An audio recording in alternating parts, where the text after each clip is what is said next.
Hey, I'm Emma Zammit. I've been doing stand-up comedy for 13 years, and this is the first fucking time I've been asked to say, getting to know you with Sit Down Comedy Club. I'm not bitter. Who is? I got into comedy when my sister bought me a stand-up comedy course, and I went for 2 days, and our graduation was in front of our friends and family, which is still to this day one of my favourite gigs. And I started doing stand-up, and then that was it.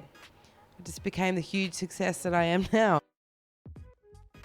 What I was doing before comedy is still what I'm doing now. I've always still had two jobs.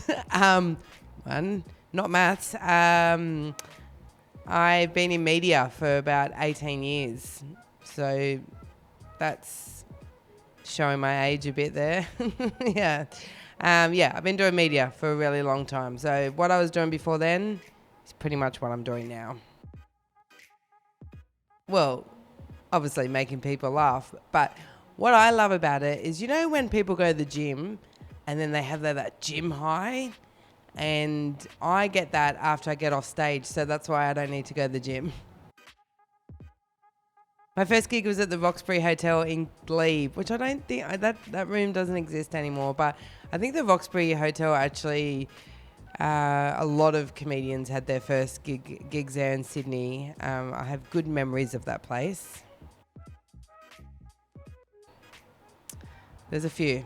I'll tell you two of them. One was in my earlier days, and I literally just froze on stage, and I had the sweats, and I literally couldn't think of a joke. I was really early into comedy, and then I saw a comedian at the back of the room, and I said to him, "You've seen me before, can you please tell me one of my jokes to get me going again?" And it was awful, and no one laughed, and I walked off, and I can't remember who the comedian was, but I remember them kind of giving me a little, "Don't worry, maybe comedy's not for everyone." And I've had a few shocker corporate gigs as well.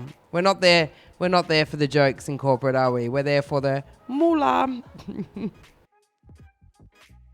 Ricky Gervais, I just absolutely love him. His honesty. I love Sarah Silverman.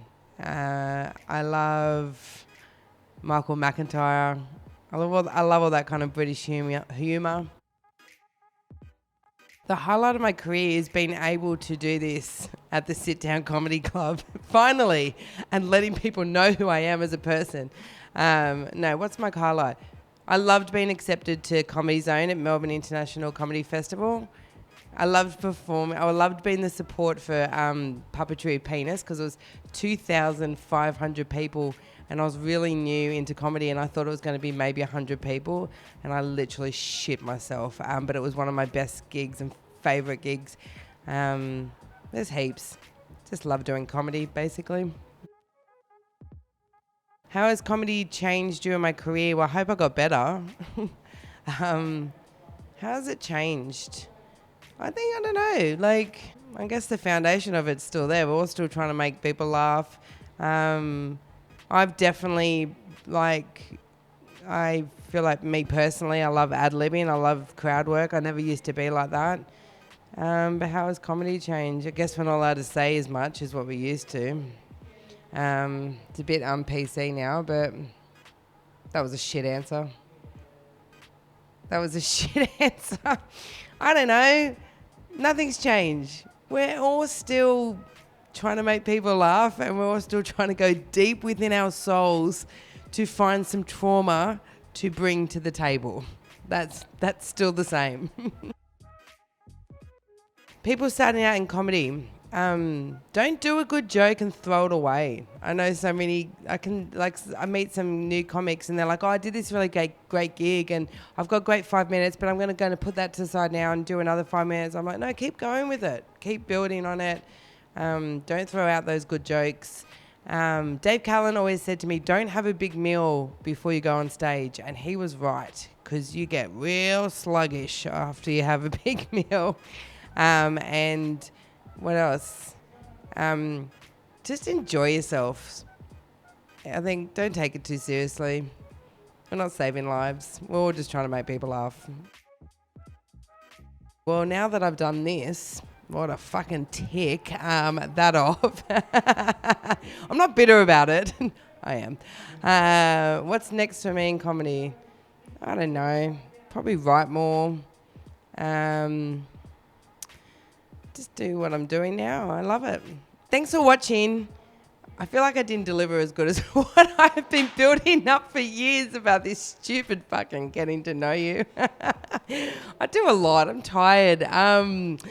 So where can you find me? Normally I'm crying into my pillow at 9 o'clock at night. No. I have a podcast with another comedian, Jack Barrett, and I love it so much. It's called Quite the Pickle, where we solve all your pickles and get you out of your conundrums. I am on Instagram, Emma Zammit Comedian, and I'm on Facebook, Emma Zammit. But, you know, I should be doing quirky little videos that shoot me up to famous stardom, but got shit to do, basically, so I don't. Thanks for watching. That's it.